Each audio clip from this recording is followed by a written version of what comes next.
Kwanza nataka kuambia serikali ya kwamba wasiingilie kampeni zetu. Kuna wengine kule serikalini au nitafuta tarehe 9 wakati nimeapishwa. George Wajackoyah was born on 24th October 1959 at St. Mary's Hospital in Jinja, Uganda. He is the son of Tito Olilo Jakoya and Melania Makoha. Although he was born in Uganda, he is Kenyan through his father. George Wajackoyah grew up in Indangalasia village in West Wanga, Mumias, Kakamega County in Kenya. Indangalasia village is the same village where his father was born and raised.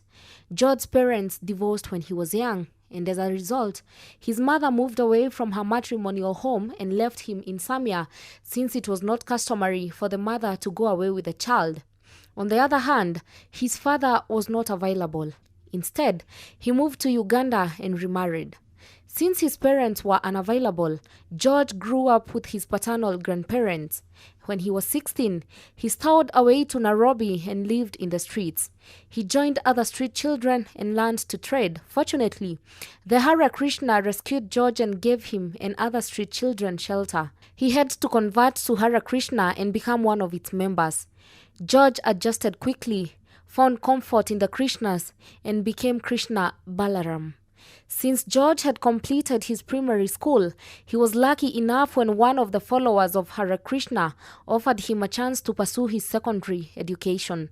Thus, George joined St. Peter Mumias Boys High School and completed his A-levels in 1980.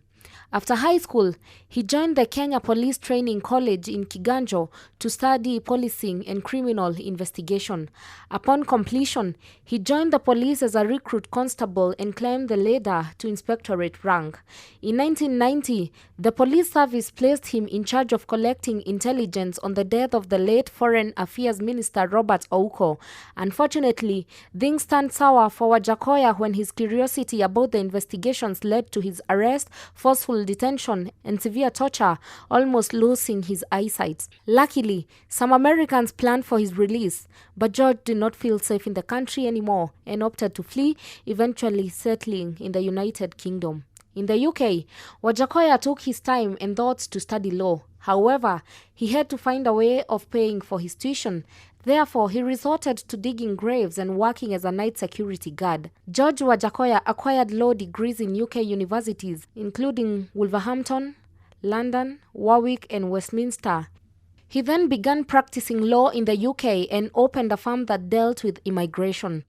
Wajackoyah settled in the United Kingdom for 2 decades, working as a lawyer before relocating to the United States. In the USA, George continued his studies and enrolled on a LLM program at the University of Baltimore. He also worked in the USA as an educationist, whereby he was an adjunct professor of law at the American Heritage University of Southern California.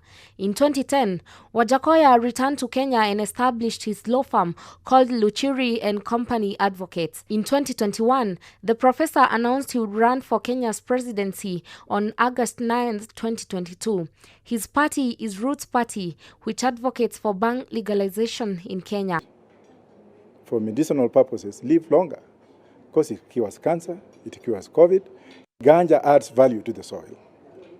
And ganja in itself is actually manure. It over-manures where it has been planted or where it has grown. So we shall sell it as a raw material. As of 2022, Wajackoyah is a faculty member at the Institute of Migration at the University of Nairobi and is a law lecturer teaching international law at the United States International University in Africa. In June 2022, Kenya's electoral body, IEBC, cleared the lawyer to run for Kenya's presidency.